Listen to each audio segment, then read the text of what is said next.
Kemudian perkataan asyar. Perkataan asyar.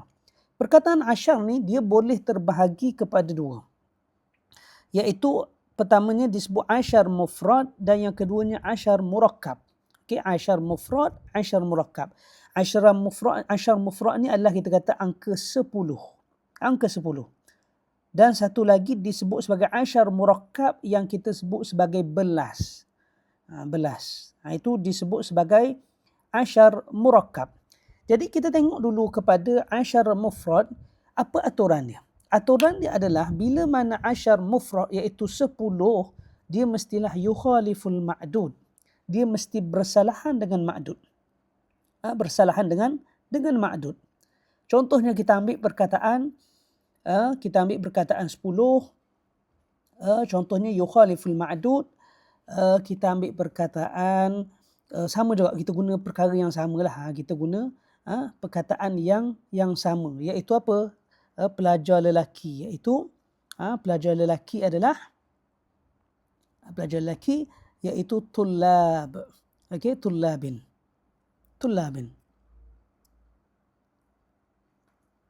Okey, tullabin. Okey, baik. Jadi 10. Bila 10, kita ingat aturan dia adalah bila 10 mufrad, dia mestilah yukhaliful ma'dud.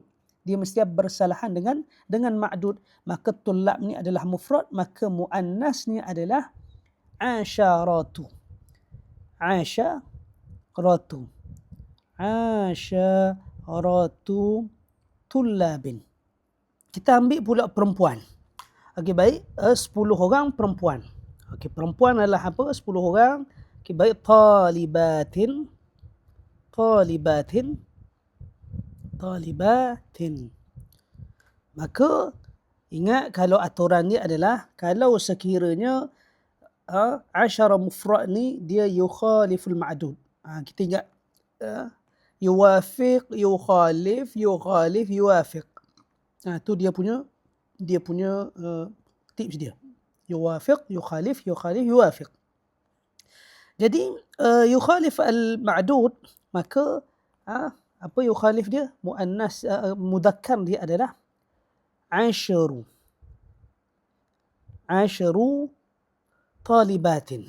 Okey, asyaru talibatin. Baik, ini untuk 10. Cumanya kita sebut dulu sebelum kita pergi lagi lebih jauh. Untuk perkataan asyara,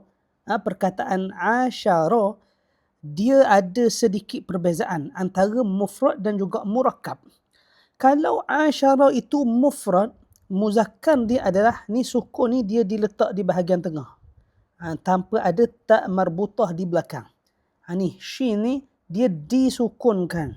Di pertengahan untuk muzakkar. Adapun muannas, dia punya shin dia difathahkan. Diletak bagi atas dan dengan ada ta marbutah. Berbeza dengan asyara murakkab. Asyara murakkab ni dia punya muzakkar dia dia punya muzakkar dia adalah apabila muzakkar shin dia ditaharrik. Shin dia ditaharrik.